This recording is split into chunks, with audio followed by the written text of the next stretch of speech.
സലഫി ആദർശപ്രകാരം സിഹർ ബാധിക്കുമെന്നാണ് വിശ്വസിക്കുന്നത്.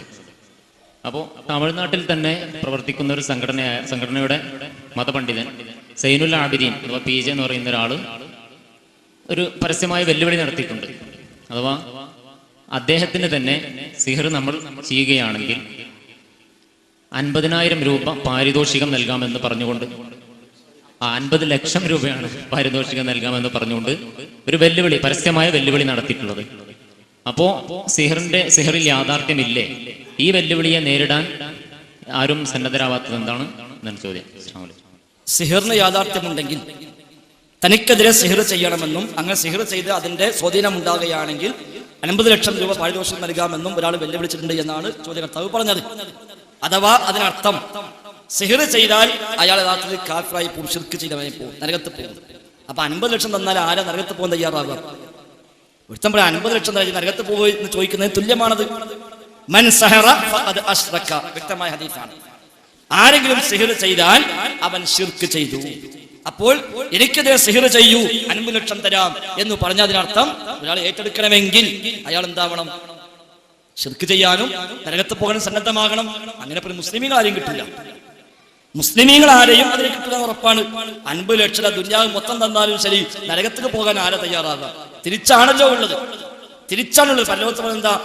ദുനിയാവ് മൊത്തം കൊടുത്തിട്ടെങ്കിലും നരകത്തിന് രക്ഷപ്പെടാൻ പറ്റിയെങ്കിൽ എന്നാണ് പരലോകത്തെ ആളുകളുടെ താല്പര്യമെന്ന് ഖുർആൻ പരിചയപ്പെടുന്നുണ്ട്. യൗമഇദി യബദ്ദുൽ മുജ്രിമു ലൗ യഫ്തദി മിൻ അദാബി യൗമഇദിൻ ബിബനീഹി. സ്വന്തം മക്കളെ കൊടുത്ത്, ഭാര്യമാരെ കൊടുത്ത്, കുടുംബത്തെ കൊടുത്ത് അല്ല, വമൻ ഫിൽ അർളി ജമീഅ സുമ്മ യുൻജി, ഭൂമുഖത്തുള്ള എല്ലാവരെയും നൽകിയിട്ടെങ്കിലും എനിക്ക് രക്ഷപ്പെടാൻ പറ്റിയെങ്കിൽ മാത്രം. ശിർക്ക് ചെയ്ത് നരകത്തിലേക്ക് വീഴാൻ പോണ മനുഷ്യൻ അല്ലാഹുവിന്റെ ചോദ്യം ഇമാം ബുഖാരി ഉദ്ധരിക്കുന്ന ഹദീസിൽ റസൂൽ നമ്മൾ പഠിപ്പിച്ചിട്ടുണ്ട്. അല്ലാഹു തആല ചോദിക്കുന്നതാണ്, ദുനിയാവ് മുഴുവൻ നിന്റേതാണെങ്കിൽ അത് മുഴുവൻ ചെലവഴിച്ചാൽ ഈ ശിക്ഷയിൽ നിന്ന് രക്ഷപ്പെടുമെങ്കിൽ നീ ചെലവഴിക്കാൻ സന്നദ്ധമാണോ? അവൻ പറയും ബലാ യാ റബ്ബി, അതെ റബ്ബേ ഞാൻ ചെലവഴിക്കാൻ സന്നദ്ധനാണ്. അല്ലാഹു തആല പറയും, എങ്കിൽ അതിനേക്കാൾ എത്രയോ നിസ്സാരമായതാണല്ലോ ഞാൻ എന്നോട് ആവശ്യപ്പെട്ടത്. നീ എന്നിൽ ശിർക്ക് ചെയ്യാൻ പാടില്ല എന്നല്ലേ ആവശ്യപ്പെട്ടുള്ളൂ. പക്ഷേ എനിക്കാവട്ടെ ശിർക്ക് ചെയ്തേ മതിയാകുമായിരുന്നുവല്ലോ. അപ്പൊ ദുനിയാവ് മൊത്തം കൊടുത്തിട്ട് നരകത്തിന് രക്ഷപ്പെടുമെങ്കിൽ ആ ദുനിയാവ് മൊത്തം കൊടുക്കാൻ മനുഷ്യന്മാർ തയ്യാറാകും പരലോകത്ത്. അതുകൊണ്ട് 50 ലക്ഷം അല്ല 50 കോടി കാണിച്ചാലും ശരി, ഒരു ശിർക്ക് ചെയ്യാൻ ഈ മാള മനുഷ്യൻ തയ്യാറാവില്ല. സിഹർ ചെയ്യാതെ പറഞ്ഞ യഥാർത്ഥത്തിൽ പിശാചിനെ പൂജിക്കലാണ്, പിശാചിനെ പ്രീതിപ്പെടുത്തലാണ്. അതുവഴി ആ പിശാചിന്റെ ഉപദ്രവങ്ങളെ അവൻ ഏറ്റെടുത്ത് അതിലൂടെ ചില ആളുകളെ ഉപദ്രവിക്കാനുള്ള വഴിയാണ് സിഹർ. അതിനർത്ഥം സിഹർ ചെയ്ത എല്ലാവരും സിഹറും എല്ലാവരും ഒരു ഉദ്ദേശം പോലെ തന്നെ എല്ലാം നടക്കണം എന്നല്ല. സിഹറിൽ സാഹിറിനെ സഹായിക്കുന്നത് ശൈത്താനാണ്. സിഹർ പഠിപ്പിക്കുന്ന ഒന്നാമത്തെ ഉസ്താദ് ശൈത്താനാണ്. വിശുദ്ധ ഖുർആൻ സൂറത്തുൽ ബഖറയിൽ പറഞ്ഞു, വലാകിന്ന ശയാത്തിന കഫറു യുഅല്ലിമൂന അന്നാസ സിഹർ. പിശാചുക്കൾ ജനങ്ങളെ സിഹർ പഠിപ്പിക്കുന്നു, പിശാചുക്കൾ ജനങ്ങളെ സിഹർ പഠിപ്പിക്കുന്നു. അപ്പൊ സിഹർ പഠിപ്പിക്കുന്ന ഉസ്താദ് യഥാർത്ഥത്തിൽ ശൈത്താനാണ്. ആ ശൈത്താനിൽ നിന്ന് സിഹർ പഠിച്ചവർ അവർ താവഴിയായി പരമ്പരയായി തങ്ങളുടെ ശിഷ്യന്മാർ കൈമാറി കൊടുക്കുന്നു. അതാണ് ഇജാസത്ത് പ്രകാരം ചികിത്സിക്കുന്നത്. ചില മുസ്ലിയാക്കന്മാരെ നോട്ടീസ് കാണാം, ചില ചികിത്സാലികൾ അങ്ങനെ ആ പരസ്യം കൊടുക്കുക, ഇജാസത്ത് പ്രകാരം ചികിത്സിക്കുന്നു. ആ ഇജാസത്ത് ശൈത്വാനിയത്താണ്. അതുകൊണ്ടാണ് സിഹർ ചെയ്താൽ ശിർക്ക് ചെയ്തു എന്ന് പറഞ്ഞത്. ശരിയായ സിഹർ ചെയ്യണമെങ്കിൽ ശിർക്ക് ചെയ്തേ പറ്റൂ, പിശാചിനെ പൂജിച്ചേ പറ്റൂ. അതാണ് ശരിയായ സിഹർ. പിന്നെ സിഹറിൽ തട്ടിപ്പുണ്ട്, ശൈത്താനെ പറ്റിക്കുന്ന ശൈത്താന്മാര് മനുഷ്യന്മാരെ കൂട്ടത്തിലുണ്ട്. ഓന് സിഹറും അറിയില്ല, ഒന്നും അറിയില്ല, തൽക്കാലം ചപ്പടി മതി ഒപ്പിച്ച് കോഴിമുട്ടയോ കരിക്കൊക്കെ എഴുതി കൊടുത്ത് മറ്റവനെ കാശും വാങ്ങി പോണ തട്ടിപ്പുകാര് ഓരോ അതിൽ തട്ടിപ്പെടുത്തും. ഓ ശൈത്താനെ പൂജിക്കുന്നുണ്ടാവില്ല, പ്രീതിപ്പെടുത്തുന്നുണ്ടാവില്ല, തൽക്കാലം ആ പേരിൽ ഒരു തട്ടിപ്പ്. അപ്പൊ ശൈത്താൻ ചെയ്യും, ആയിക്കോട്ടെ അങ്ങനെയെങ്കിലും ഒരാള് പഴിച്ചു പോയിക്കോട്ടെ എന്നെനിക്ക് ഒരു പക്ഷേ സപ്പോർട്ട് ചെയ്തേക്കാം. അത് തട്ടിപ്പൻ സിഹറാണ്. ഒറിജിനൽ സിഹർ ശൈത്താനെ പ്രീതിപ്പെടുത്തി അവന്റെ നിർദ്ദേശപ്രകാരം പ്രവർത്തിച്ച് ആളുകളെ ശിർക്കിന്റെ വഴിയിൽ കൊണ്ടുപോയി നരകത്തിലേക്ക് എത്തിക്കാനുള്ള പണിയാണ് സിഹർ.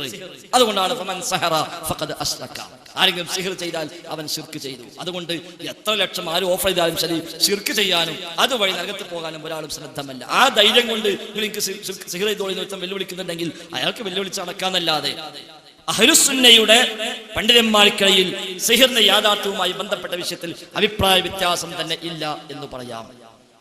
വിശുദ്ധ ഖുർആൻ ഇത് പഠിപ്പിച്ചിട്ടുണ്ട്, ഹദീസിൽ ധാരാളം സ്ഥിരപ്പെട്ട് വന്നിട്ടുണ്ട്. ആ ഹദീസും ആയത്തുകളും വിശദീകരിച്ച പണ്ഡിതന്മാരെ മുഴുവനും അത് കൃത്യമായി രേഖപ്പെടുത്തിയിട്ടുമുണ്ട്. സിഹറിന്റെ യാഥാർത്ഥ്യമുണ്ട്, ഹഖീഖത്തുണ്ട്, തഅ്സീറുണ്ട് എന്ന വിഷയത്തിൽ അഹ്ലുസുന്നയിൽ പക്ഷാന്തരമില്ല. എന്ന് മാത്രമല്ല, മുഅ്തസിലിയാക്കളായ പിഴച്ച ചിന്താഗതിക്കാരാണ് സിഹറിനെ നിഷേധിച്ചവർ.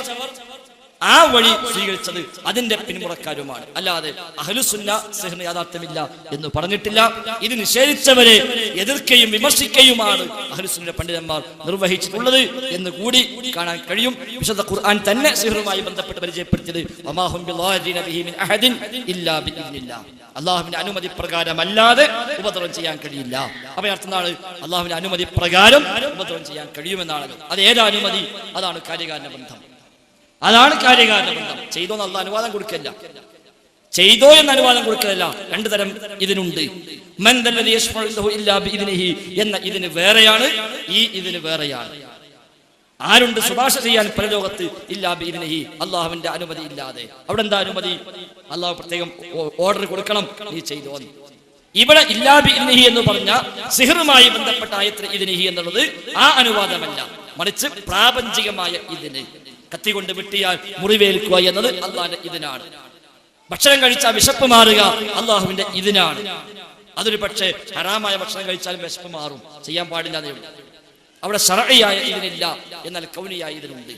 ഒരാളെ വിശന്ന് പിടിഞ്ഞപ്പോ ഒരാള് മദ്യെടുത്ത് കഴിച്ചു, അയാൾക്ക് തൽക്കാലം ആശ്വാസം കിട്ടും. എന്തുകൊണ്ട്? അത് റബ്ബ് നിശ്ചയിച്ച പ്രാപഞ്ചികമായ വ്യവസ്ഥയാണ്. ഇത് ചെയ്യാൻ പാടുള്ളൂ ഇല്ല. എന്തുകൊണ്ട്? മതപരമായ അനുവാദമില്ല. വ്യഭിചരിച്ചാലും സന്താനമുണ്ടാകും. എന്തുകൊണ്ട്? അത് പ്രപഞ്ചത്തിൽ അല്ലാഹു നിശ്ചയിച്ച ഇതിനാണ്, പ്രാപഞ്ചികമായ വ്യവസ്ഥയാണ്. എന്നാൽ അത് പാടില്ല. എന്തുകൊണ്ട്? ശർഈയായി അംഗീകരിക്കപ്പെട്ടിട്ടില്ല. എന്നതുപോലെ പിശാചുകൾക്ക് അല്ലാഹു നിശ്ചയിച്ചു കൊടുത്ത പ്രാപഞ്ചിക വ്യവസ്ഥയുണ്ട്. ആ വ്യവസ്ഥയുടെ ഉള്ളിൽ നിന്നുകൊണ്ടല്ലാതെ ഒരു ഉപദ്രവം ചെയ്യാൻ അവർക്ക് സാധ്യമല്ല. വമാഹും ബിളാദിന ബിഹി മിൻ അഹദിൻ ഇല്ലാ ബിഇദ്നില്ലാഹ്. ജാഹിലിയ്യ കാലത്ത് ആളുകൾ വിശ്വസിച്ചിരുന്നത് തിരിച്ചായിരുന്നു. ജാഹിലിയ്യ കാലത്ത് ആളുകൾ വിശ്വസിച്ചിരുന്നത് സിഹർ ചെയ്യുന്ന ആളുകൾക്ക് അപ്രമാദിത്വമുണ്ട്, ദിവ്യശക്തിയുണ്ട്, അവബോധിക കഴിവുണ്ട്, അതുകൊണ്ട് അവർക്ക് ഇവിടെ പലതും ചെയ്യാൻ കഴിയും എന്നവർ വിശ്വസിച്ചു. അത് ശരിയല്ല, അവർക്ക് അങ്ങനെ ചെയ്യാൻ കഴിയില്ല. അവർ ചെയ്യുന്ന പണികളോ അത് ഇല്ലാ ബിഇദ്നില്ലാഹ്, ഈ വ്യവസ്ഥക്കുള്ളിൽ നിന്നുകൊണ്ടല്ലാതെ അവരൊന്നും ചെയ്യുന്നില്ല. ഐ ഇല്ലാ ബിഖലാ ഇല്ല, അല്ലാഹുവിന്റെ ഖലാ, അവന്റെ വിധി, അതനുസരിച്ചല്ലാതെ അവർക്കൊന്നും ചെയ്യാൻ സാധിക്കുന്നില്ല. എന്നാൽ അവരിൽ നിന്ന് പഠിക്കുന്ന ആ വിദ്യ പ്രകാരം വയതഅല്ലമൂന മാ യദുറുഹും വലാ യൻഫഉഹും, ഉപദ്രവം ഉണ്ടാക്കുന്നതിനെ അവർ പഠിക്കുന്നു, ഉപകാരമില്ലാത്തതിനെ. ഉപദ്രവം ഉണ്ടാക്കുന്നതിനെ അവർ പഠിക്കുന്നു, ഉപകാരമില്ലാത്തതിനെ. വ്യാഖ്യാനങ്ങളിൽ കാണാം ഉപകാരമുണ്ടല്ലോ, പിന്നെ എന്തുകൊണ്ടാ ഉപകാരമില്ലാത്തതെന്ന് പറഞ്ഞത്? ഉപകാരമുണ്ടെങ്കിൽ പോലും ആ ഉപകാരവും യഥാർത്ഥത്തിൽ അവർക്ക് ഉപദ്രവമാണ്. ആ ഉപകാരവും യഥാർത്ഥ ഉപദ്രവമാണ്. കാരണം എന്താ? ശിർക്കാണ്, നരകത്തിലേക്കുള്ള വഴിയാണ്. അത് ആത്യന്തികമായി അത് ഉപകാരമല്ല, അതും ഉപദ്രവം തന്നെയാണ്. അതുകൊണ്ടാണ് വലാ യൻഫഉഹും എന്ന് പ്രത്യേകം പറഞ്ഞത്. ഇബ്നു കസീർ പറയാണ് അയദുറുഹും ഫീ ദീനിഹിം വലൈസ ലഹു നഫഉൻ യുവാസി ദററഹു, ദീനിൽ അവർക്ക് ഉപദ്രവമുള്ളതാണത് എന്നാണ് വിശദീകരണം നൽകപ്പെട്ടത്. അതുകൊണ്ട് സിഹറിന് യാഥാർത്ഥ്യമുണ്ട്, വിശുദ്ധ ഖുർആൻ അംഗീകരിച്ചതാണ്, ഹദീസ് സ്ഥിരപ്പെട്ടതാണ്. ആയത്തും ഹദീസും വിശദീകരിച്ച അഹ്ലുസുന്നയുടെ പണ്ഡിതന്മാർ ഒരേ സ്വരത്തിൽ അത് സ്ഥാപിച്ചതുമാണ്. മുഅ്തസിലിയാക്കളാണ് അത് ഇല്ല എന്ന് നിഷേധിക്കാൻ രംഗത്ത് വന്നവർ.